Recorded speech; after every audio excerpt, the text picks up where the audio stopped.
I'm drawing the front of a row of shops in a town just outside of Paris. I'm drawing in pen, and in real life, this first drawing took me about 15 minutes to draw. It's a fairly standard streetscape. There's not a lot to draw, really. There's no grand columns or pediments. It is a very modest row of buildings.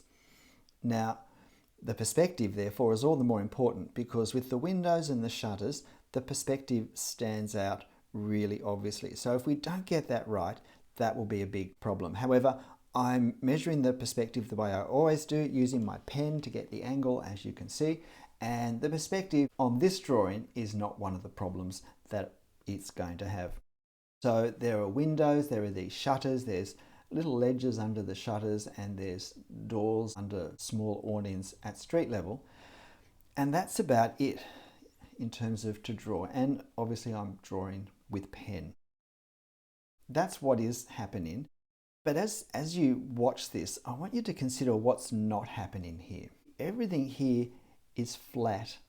Everything is a single line. We know that objects have 3 dimensions. They have length, breadth, and depth. And my shutters, my windows, my buildings, they have length and breadth, but they don't have that third depth line, the thing that gives them thickness. And so the shutters sit absolutely flat against the walls. They join their windows down the left-hand side that we can see on a single line. And those little ledges are really like lines that could have been drawn with markers on the wall. The shadows of the windows are simplified so that it's basically just a solid colour, much like a black patch that's just been stuck into the 4-sided shapes. And I've also, although there's not a great deal of detail to draw, I have actually simplified away a lot of the simple detail that I could have still drawn.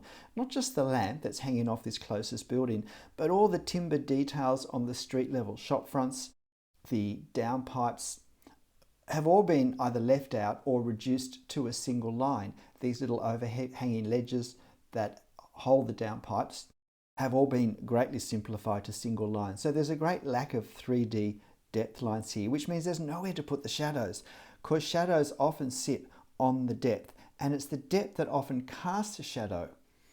And so it ends up looking more like a cartoon drawing than a real one.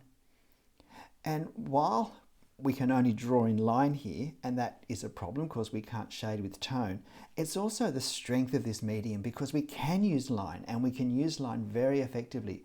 So I'm going to draw this again in a way that will suggest a more realistic building, but still using pen and still using the same fundamental technique, but just observing and drawing in a slightly different way, and then we'll compare the two.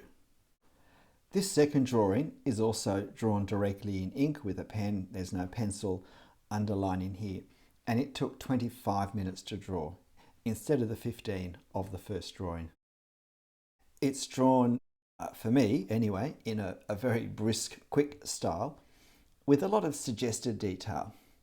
So what's the difference in how I'm drawing this same view of this same facade to make it look more realistic?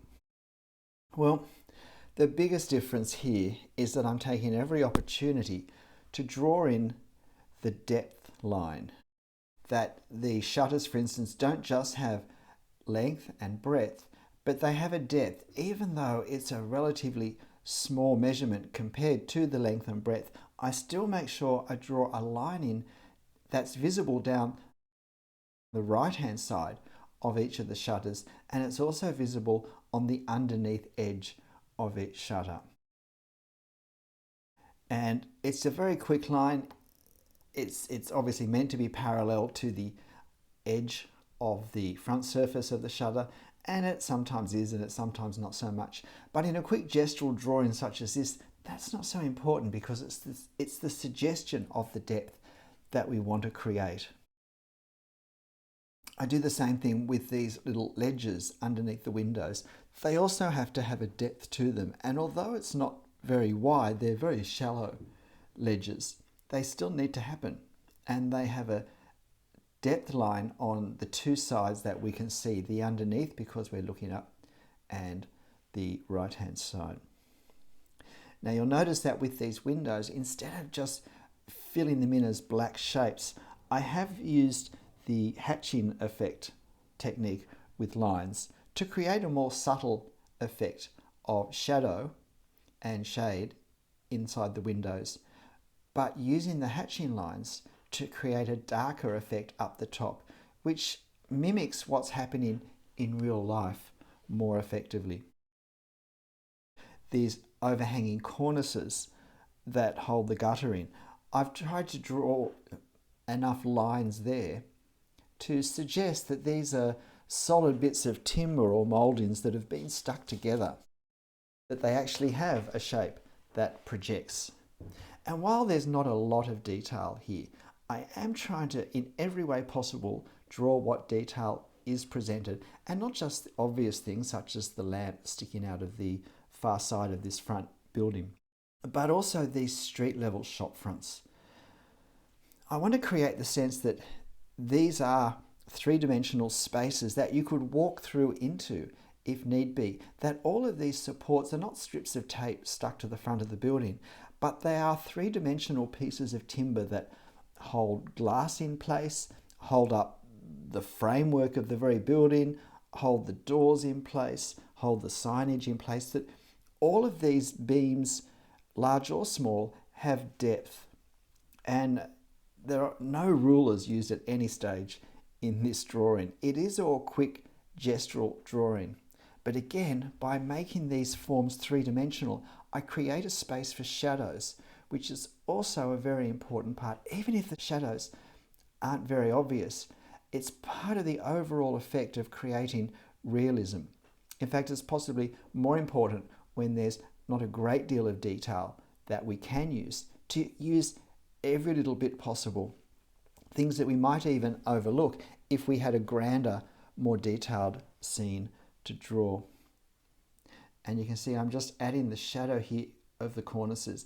Look, these bits of shadows here, this is the one detail in this drawing where if I'd gone on location and quickly sketched this, when I got back home and was looking at them, I would strengthen the shadows of the cornices, because I think they're really not strong enough for the strength they need to have the visual impact that they have in life. So yeah, I think they're a bit flimsy. It's always good to critique our drawings at the end, to say what would I do next time differently, because it gives us a focus when we're doing our next drawing of how we can improve.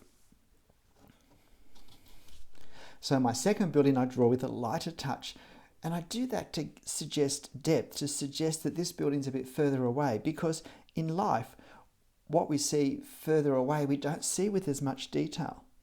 And if I draw the same level of detail that I draw in the things that are closer, and with the same type of lines and the same degree of accuracy, then it sort of confuses the brain a bit, because it's expecting less, it's seeing the same. What does that mean? It just doesn't still seem real.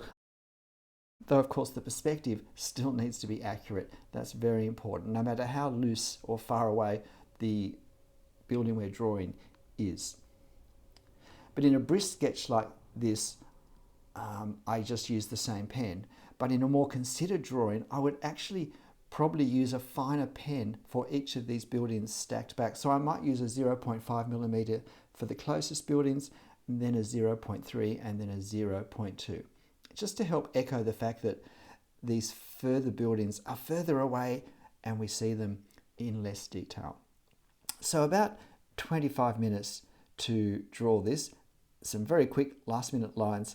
What do you think? We'll compare the two side by side just for a moment and see what comparisons we can make. But if we want to make our drawings look real, look three-dimensional, then we need to make our flat surfaces as 3D as possible. So here we have our first drawing again, our 15-minute quick sketch of our French village streetscape. And it has a lot of nice things going for it, particularly the accuracy of its perspective. But if we're wanting to make our drawings look as realistic as possible for the time that we put into them, then I feel that for an extra 10 minutes, this is a considerably more realistic result. And looking at them side by side, perhaps the effectiveness of the way this one's been rendered appears even more realistic. And the key thing in this second one has been to use every opportunity that the built-in structure gives us to put in a depth line that both looks more realistic because it makes something look three-dimensional and not drawn on, and also gives us somewhere we can put shadows, which also increases the realism. And that even when there aren't actually many architectural features to use to create a realistic effect, we can do that through careful use of our line work, even using pen, and even in a quick drawing. So why not give it a go? G'day, I'm Stephen Travers. Look, if you've got to this point and you haven't subscribed to my channel, I have about, 160 videos on drawing, and there are many more to come. So subscribe, hit notifications, please leave a comment. If there are videos that you'd like to have me create, let me know what those subjects are. And in the meantime, keep drawing, have fun. I'll see you next time. Bye.